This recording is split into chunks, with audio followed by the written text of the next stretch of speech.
Hola, me llamo Amadeo y hoy voy a hablar de congelador y de cómo hacer un uso eficiente del mismo para economizar en nuestra factura eléctrica. Por otro lado, decir que en mi vídeo número 8 hicimos un listado de todos los electrodomésticos de los cuales yo iba a hablar. Bien, ya hemos hablado de todos esos electrodomésticos, de qué debemos tener en cuenta en el proceso de compra, como de qué debemos tener en cuenta para hacer un uso eficiente de los mismos. Por lo tanto, a partir de hoy me voy a centrar en otras cosas que también son muy interesantes. Debemos tener precaución con abrir y cerrar la puerta del congelador muchas veces. Recuerda que el aire frío es como si fuera un líquido, por lo tanto, cuando abro la puerta del congelador, este líquido se sale del congelador y se desborda y cae hacia el suelo.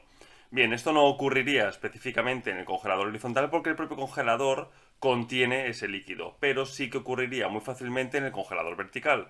Bien, debemos tener precaución porque esto puede generar un sobrecoste de un 20%, por lo tanto sería un coste aproximado año de unos 8 euros.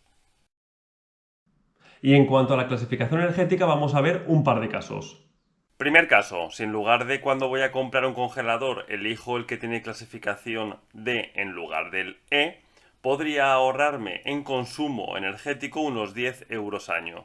Pero no es recomendable porque el precio del congelador con clasificación energética D es tan caro que tardaríamos 40 años en amortizar el sobrecoste en la compra con el consumo energético durante su vida útil.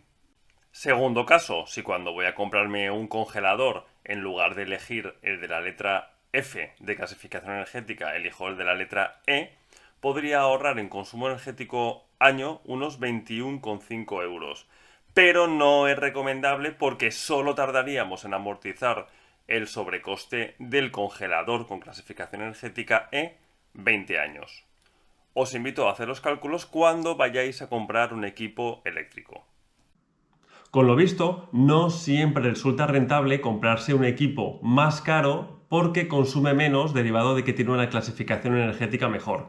Bien, yo os invito a que siempre que vayáis a comprar un equipo hagáis ese análisis y valoréis cuánto os vais a ahorrar derivado del consumo y cuánto estáis pagando de más por el equipo. En algún caso, como vimos en la lavadora, hay lavadoras que más o menos valen lo mismo y tienen clasificación energética diferente. Entonces, en ese caso sí que podéis coger aquella que consume menos. Pero en este caso, para el congelador, por ejemplo, aquellos que consumen menos tienen un coste bastante más elevado y no vale la pena para ahorrarse un dinerito durante la vida útil porque no lo vamos a ahorrar.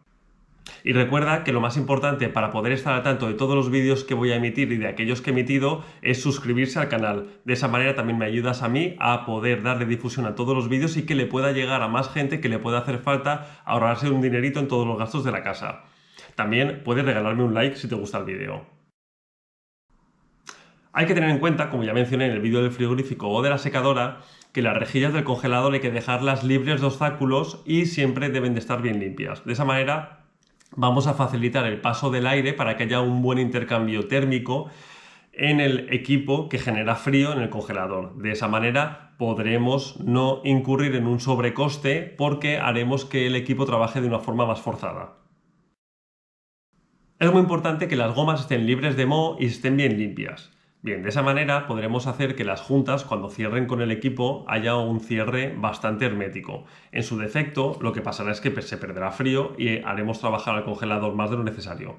Una manera, como ya mencioné en el vídeo del frigorífico, es de comprobar que las juntas cierran correctamente, es meter un papel entre la junta y el congelador. De esa manera, si cuando cerramos la puerta del congelador el papel sale fácilmente, quiere decir que no está sellando correctamente y hay pérdidas de frío.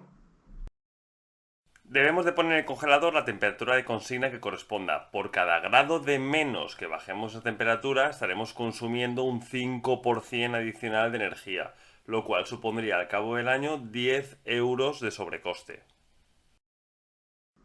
Y por último, ten en consideración que el congelador siempre tiene que estar lejos de fuentes de calor, como por ejemplo un horno o de la luz solar. De esa manera no trabajará más de lo necesario y además las gomas, derivado de la irradiación de la luz solar, se cuartean y no serán lo suficientemente flexibles para que cierren correctamente.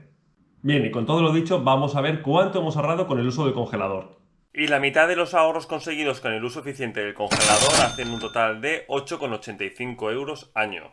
Respecto al ordenador, aplicaría todo lo que dije en mi vídeo de consumo fantasma, mientras que para el resto de los equipos, los pequeños electrodomésticos de la casa, secador, tostadora, cafetera, etcétera, aplicaría que hagamos siempre un buen mantenimiento y limpieza de los mismos para que estos no trabajen de forma forzada.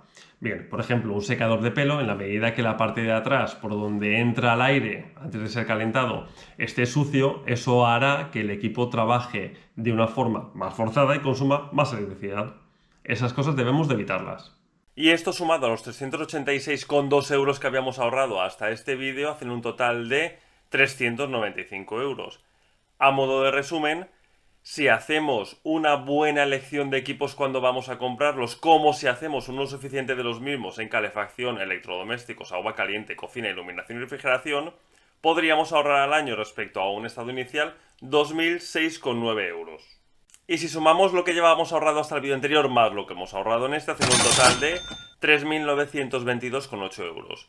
A considerar que el IVA de este importe es 392 euros, que yo nunca lo había considerado y seguiré sin considerarlo. Y hasta aquí mi vídeo de hoy con todo lo que podemos hacer para economizar en el uso del congelador, es decir, hacer un uso eficiente del mismo. Bien, en mi guión inicial que tenía planteado, después de la electricidad, iba a pasar a hablar de cómo podemos ahorrar haciendo un uso adecuado del agua. Bien, como he comentado al principio del vídeo, voy a pasar a hablar de temas un poco más sensibles para las familias, es decir, de aquellos temas que tienen un mayor peso económico, es decir, nos gastamos más dinero y por lo tanto, donde nos gastamos más dinero, siempre podemos ahorrar más. Bueno, con todo esto nos vemos en mi siguiente vídeo.